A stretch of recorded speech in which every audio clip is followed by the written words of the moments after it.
Assalamualaikum warahmatullahi wabarakatuh. Bismillahirrahmanirrahim. Alhamdulillahirabbil alamin. Assalatu wassalamu ala asrofil anbiya'i wal mursalin Sayyidina wa maulana Muhammadin wa ala alihi wa ashabihi ajmain. Subhanallah walhamdulillah wa la ilaha illallah wallahu akbar. La khawla wa la quwata illa billahil aliyil azim. Syukran kasiran, alhamdulillahi rabbil alamin, ya Allah ya Rabbi.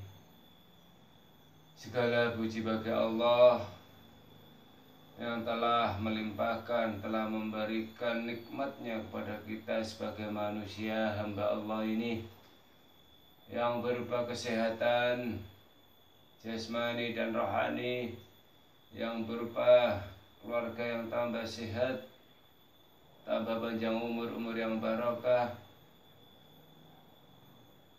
Selawat dan salam mudah-mudahan tetap teragungkan pada Rasulullah Sallallahu Alaihi Wasallam yang telah kita harapkan syafaatnya ila yaumil qiyamah. Di sini kita belajar bareng, muhasabah bareng, berbagi kebaikan. Kemarin di episode 26 kita membahas bahwa seorang istri harus patuh kepada seorang suami. Pengabdiannya harus tulus.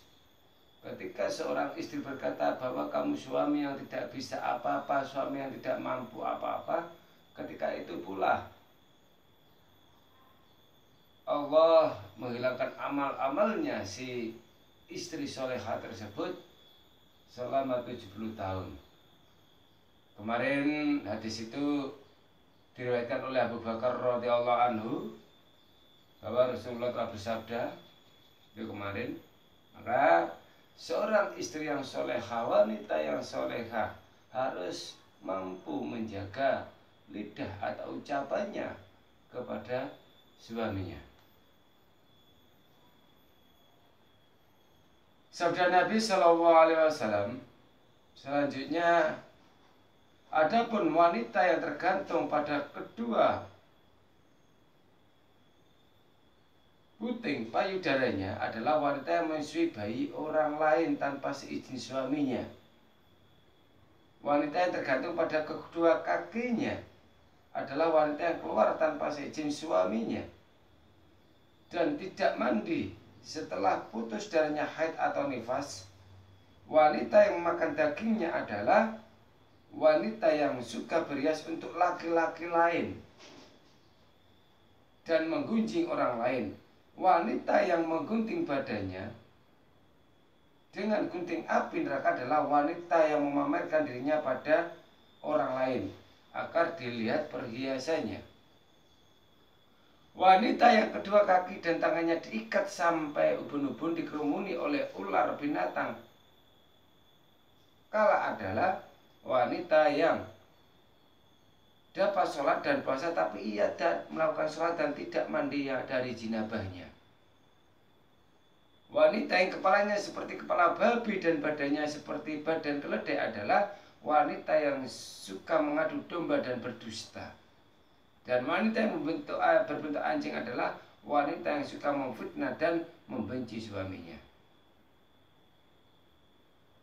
Tuh, di sini Rasulullah telah bersabda di dalam kitab Durratun Nasihin bahwa seorang wanita itu memang harus mendapatkan ridha seorang suami di dalam melakukan apapun,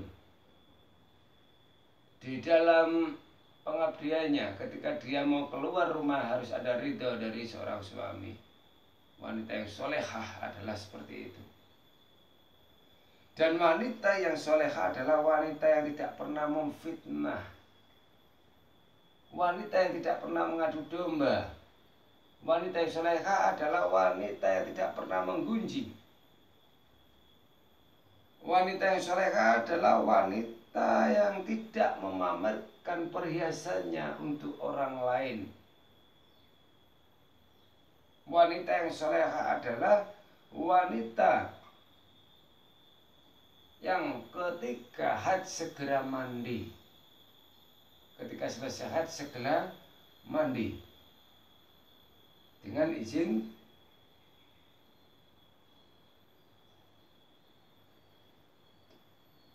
suaminya. Artinya apa? Artinya ayolah di sini kita belajar bersama-sama. Sebagai seorang suami, kita harus mendidik, kita harus memberi suatu arahan, memotivasi, memberi kasih sayang dan perhatian kepada seorang istri. Di mana istri yang belum tahu tentang apapun yang disitu terkait dengan suatu cara-cara membentuk keluarga sakinah mawaddah warahmah, seorang suami harus bisa mengarahkan, mendidik, memberi perhatian dan kasih sayang dengan wajah dilum billati ya aksan, dengan suatu hal yang baik, dengan suatu arahan yang baik, dengan suatu kalimat yang baik, tanpa adanya satu hal yang bisa menyakiti hati seorang istri.